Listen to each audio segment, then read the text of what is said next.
Alright guys, I'm going to do some live video, some live tuning. I got my little setup going here. We got our stock. This is a new old stock Tomy AFX Super G Plus, not to be confused with the G Plus PLUS.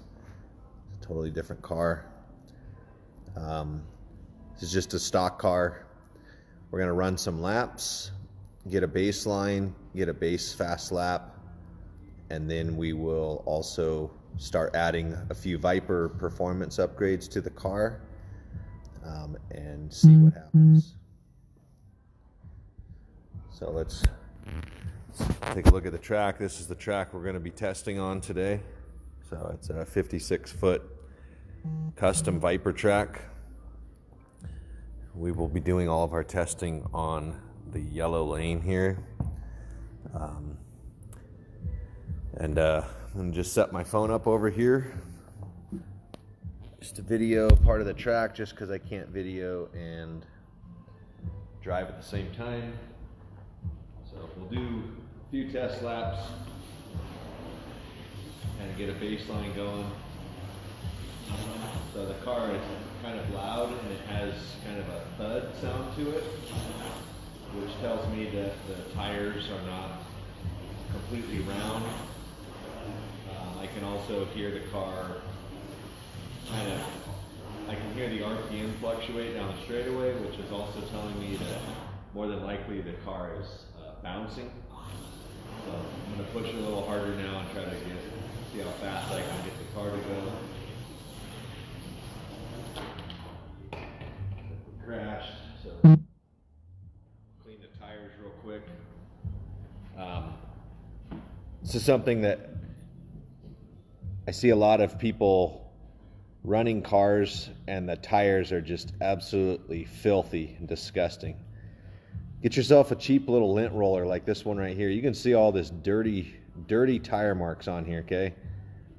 Clean your tires. It's really easy. It's not very expensive, and before you call me or any of the other manufacturers and say that your car's not handling right, clean your tires. Super easy.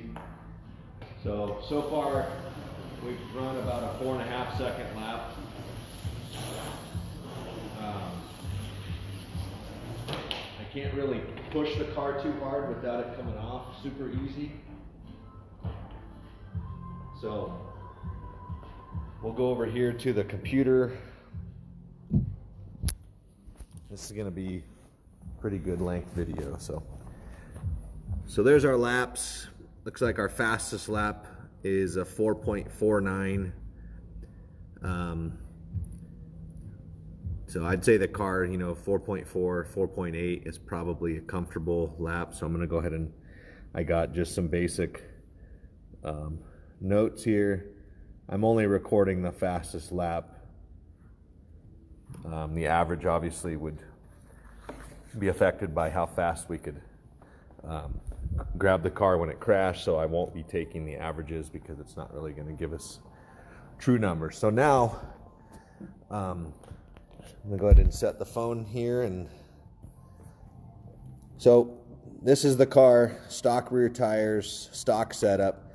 Now I want you to watch the front tires on this thing. You see that big wobble? I mean, that is horrible. That is a toy car. That's not a racing part. That's a mass-produced toy part, okay? So when you guys race box stock class, this is the kind of stuff that you're having to deal with unless your rules allow you to change it. You might think, well, everybody has to run that. Well, that's not the case, because out of the millions and millions of cars that were made, some of them are good. And a hardcore racer is going to buy a lot of these cars to get that good front end, and it's going to make a huge difference on the track. It's going to make the cost of that box stock class go up, because in order to be competitive, that's what you're going to have to do. You're going to have to buy multiple cars to get those parts. So what we're going to do is we're going to start with a replacement rear end setup. Okay, so this is all Viper parts, replacement rear end. this is one that's already out of the package. Super easy to replace. Pop that stock one out, throw it in the trash because you're never going to use it again. Okay, here's the Viper setup, double flange rims, PST tires. These are actually pretty big tires. These are a 452, which is actually really large for this car, but we're trying to keep it similar to stock size. You could put a 432 on this car and have it be really stuck, but we don't offer it with a 432. We offer it with a 452. So we're going to go back to the track here. I'm going to clear our 10 lap or 9 lap test, and we're going to run these tires here.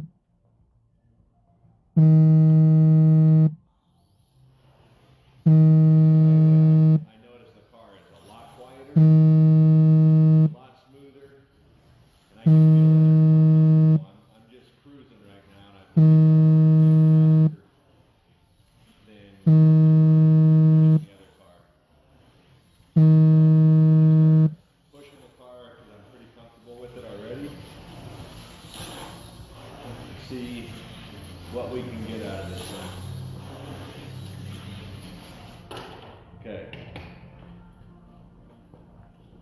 So that was our Super G Plus with the replacement rear end setup.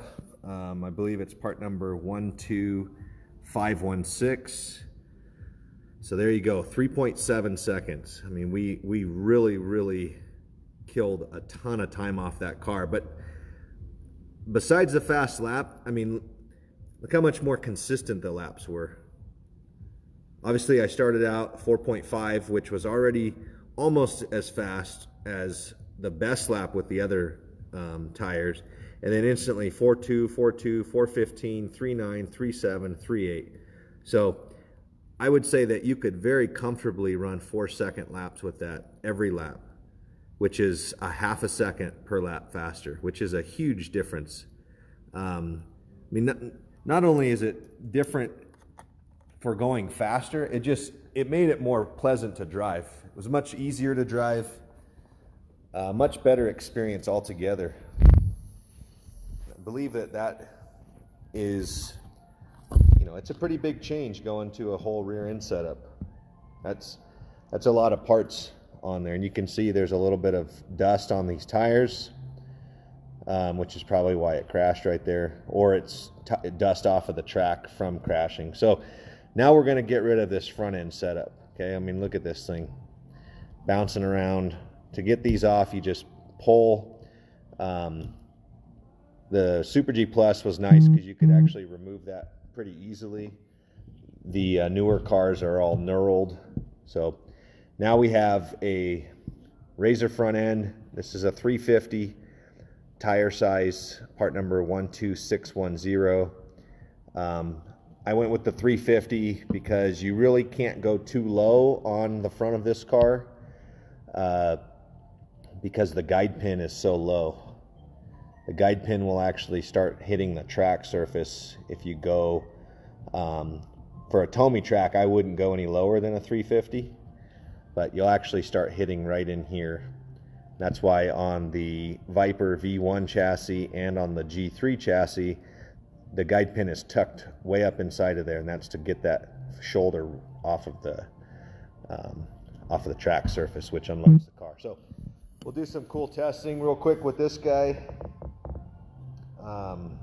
Hopefully that camera angle works for you guys.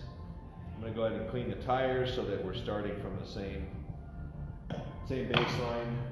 I got to clear the computer screen real quick.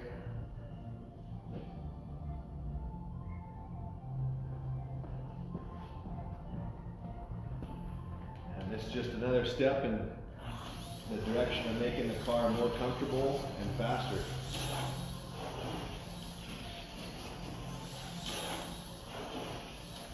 So this car, I can tell, is really comfortable now. I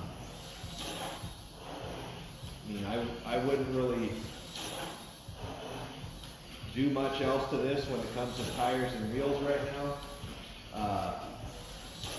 I'd probably start playing around with the electrical system. I can push it pretty hard, hard enough to fly off the entire table. And we'll see what we got going here. So we only did like nine laps.